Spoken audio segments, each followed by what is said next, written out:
বাবার সকল সম্পত্তির ভাগ বোন পাবে নাকি শুধু জমির ভাগ পাবে? খুব দরকারি একটি প্রশ্ন ভাই।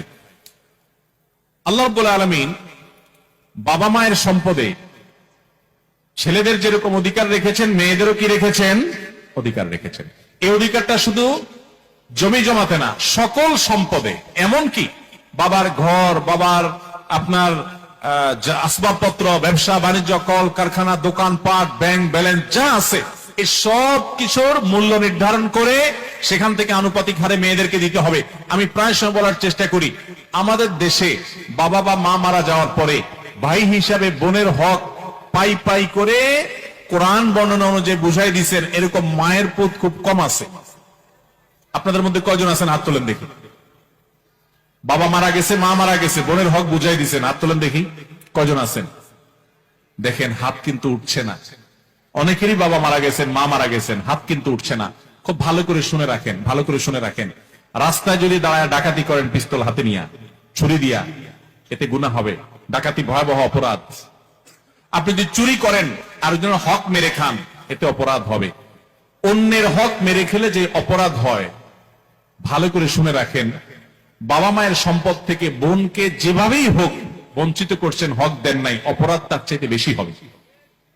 কেন বেশি হবে জানেন? কারণ এখানে আত্মীয়, রক্ত সম্পর্কীয় আত্মীয়ের সাথে যেখানে সুসম্পর্ক বজায় রাখা দরকার, সেখানে উল্টা তাকে আরো অধিকার থেকে নষ্ট করেছেন, বঞ্চিত করেছেন, তার অধিকারকে খর্ব করেছেন। এর জন্য আপনার আল্লাহর কাছে জবাব দিয়ে আরো বেশি করতে হবে।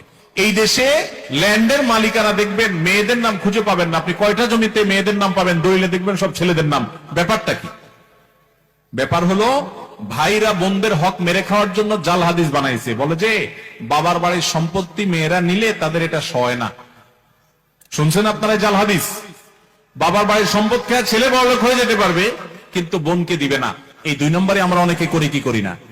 অনেকে আবার এটা করে না, একটা কৌশল করে। কৌশলটা আমি বলি। কৌশলটা হলো, ধরেন বাবা মারা গেছে, মা মারা গেছে, বোনদেরকে ডাকে ভাইরা। এটার নাম আমি দিছি বাটপার ভাই। এই বাটপার ভাইরা ডেকে বলে, এখন বোন দেখো, বাবা তো যা রেখে গেছে দেখছো, বাবার জন্য অনেক পয়সা করে আমি খরচ করা লাগছে, অসুখ বিসুখ ছিল, আর তোমাদেরকে তো বিয়ে শাদী দিছি, সামনেও দেখাশোনা করা লাগবে, বোন বাগিনা আসো।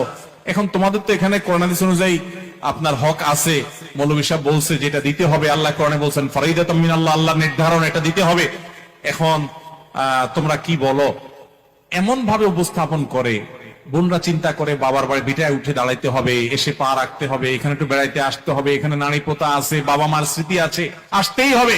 যদি ভাগে নিয়ে যাই, ভাই ভাবি তো আর তাকায়ও কথা বলবে না, তো দরকার হলেও বলে থাক ভাই, দেওয়া লাগবে না, আমরা খুশি। এই 2 নম্বরই করা হয় কি হয় না? মেয়েদের সাথে 2 নম্বরটা এখানে না, বাসর রাত থেকে শুরু হয়। বাসর রাতে ওই যে চলা অঙ্কের মোহর ধরে মেয়ের বাপরা বোকার মতো পায় না 10 টাকাও, ধরে 10 লাখ টাকা। তো ছেলেও কম বাদ পান না। বাসর ঘরে যায় বউরে বলে, দেখো মোহর তো 10 লাখ ধরছে,